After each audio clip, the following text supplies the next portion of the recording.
Hello and welcome to another video. Today, as you can see, I will have my camera on. It's not I mean, it is on purpose. It's not like my camera is broken or something. But today I'm doing Henry VIII's family tree because I made a voting poll. If you want, whose family tree do you wanna see next? Edward the Seventh, George V, Charles I, or Henry VIII. Most of you said Henry VIII, so we're doing Henry VIII now. So let's start. So this is King Henry VIII over here, and let's start with his ancestors. His parents were Henry VII and Elizabeth of York. His mother died when he was very young. I think he was 11 or 12 years old, just younger than me. And his father died when he was 17. He became king when he was 17. He also was married just before he turned 18. Anyway, oh shoot. Sorry, I just drank some apple juice. Now my belly is a little filling up, so never mind. So his paternal grandparents were Edmund Tudor and Margaret Beaufort. Um, and I want to say fun fact, but it's not a fun fact, it's a horrifying fact. So, Margaret Beaufort gave birth to Henry VIII and the Seventh when she was just 13 years old. Only 13 years old, and she was already widowed. Yes. So, he was born, when Henry VII was born, his father was already dead, and his mother was 13. And guess what? This wasn't her first marriage. No, she was married earlier, but only once earlier. And then she was married another time later when she was also still a minor. And then she married finally when she was an adult. But I think you were considered an adult when you were 15 or 14 years old at the time. I'm not sure. So, anyways, Henry's maternal grandparents were Edward IV and Elizabeth Woodville, and yeah, Edward IV was the king of England, but that was before Henry VII and Richard III, I think. Yes. So now let's see Henry's siblings. His older brother Arthur, Prince of Wales, was married to Catherine of Aragon, as you can see over here, and but he died right after. He was only 15 years old when he was married, and she was also older than him. And then Henry later married her brother's widow. Uh, I mean his brother's widow, uh, and so they had children together, and they only had a they only had a daughter, but we'll come back to that later. First, let's see his siblings. There was Arthur, Prince of Wales, Margaret, his two older siblings, and then his younger siblings, Elizabeth, Mary, Edmund, and Catherine. Catherine died at birth, and their mom, Elizabeth of York, actually died during childbirth with her, I think. And now let's go to Henry's marriages. First he married his brother's widow, Catherine of Aragon, and she had one, two, three, four miscarriages in a row. And then she gave birth to their daughter, Mary Tudor, who later became queen after their son's, not their, but Henry's son's death. And then Catherine finally had her last miscarriage, and Henry had an affair, and he had an illegitimate son named Henry Fitzroy. He was married young and he died young. I think he was 16 or 17 years old when he died. He was married. Wow. So then later Henry made an annulment at the court with Catherine, and so she was annulled, and then Henry married Anne Boleyn, and they first had a daughter named Elizabeth, and then she became one of the greatest British monarchs.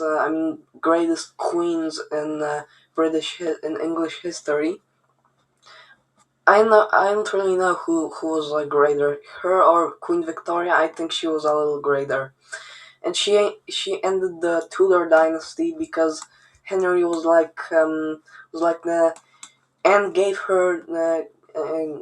him a daughter, and she was like, "No, let her be queen. Let her be queen. She can be your heir." And Henry was so furious. Then she didn't give him a male heir. She gave birth to Elizabeth, and then she got three miscarriages. Henry ordered to execute her. If you're watching this and you're underage, like if you're under the age of 10, then please don't.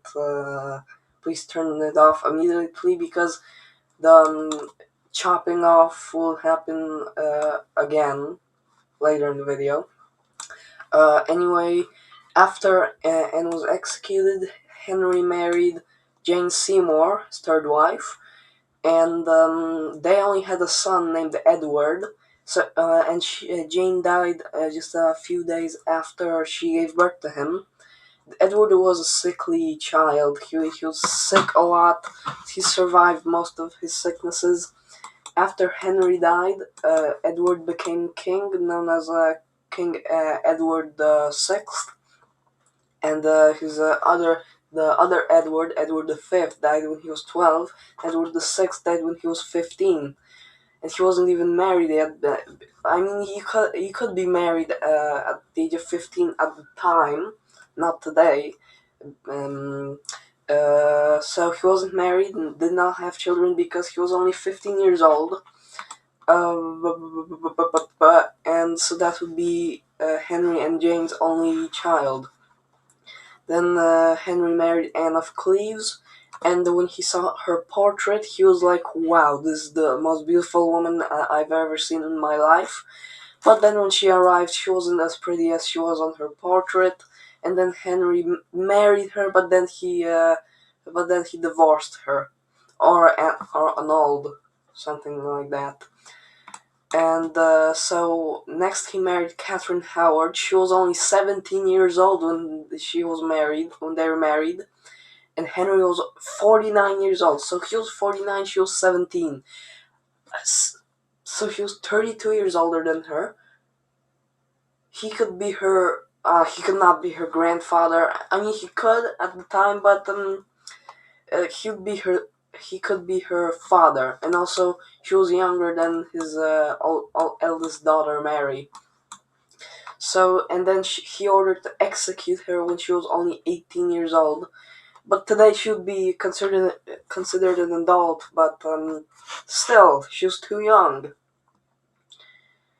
And then finally, Henry married his last wife, Catherine Parr. They did not have children together. He also did not have children with his two other wives, Anne and Catherine. And so after Henry died, Edward became king, and he reigned for like 7 years, no, 6 years until he died when he was 15. Then his half-sister Mary became queen. She reigned for only 5 years. And then finally, after she died, Elizabeth became queen. And there's a not very cool story, but to me it's a little an interesting story because Elizabeth was like a different religion than she was supposed to be. So Mary wanted her executed, but then when the people came with an act to sign that Elizabeth should be dead, she did not sign it, and Elizabeth survived. She was not executed. So after Mary died, Elizabeth became queen, and she reigned for 45 years till she was 69 years old. But she almost lived to be 70.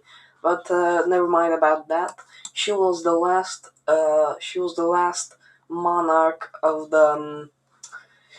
of the Tudor dynasty. So, and if you want, actually not if you want, actually I have a plan. So I did King Henry VIII's family tree. I'm also gonna do Henry VII, Edward IV, um, Mary the Elizabeth I, and Edward VII. Maybe even Lady Jane Grey, because she became queen after Edward died. Then she was executed, and Mary became queen. But she's not a member of the family, really. Um, so yeah, that's it. That's it for today. That's the whole family tree of King Henry VIII. And I'm gonna do another voting poll on my other channel, of which monarch you want to see next. And please check out the rest of my channel.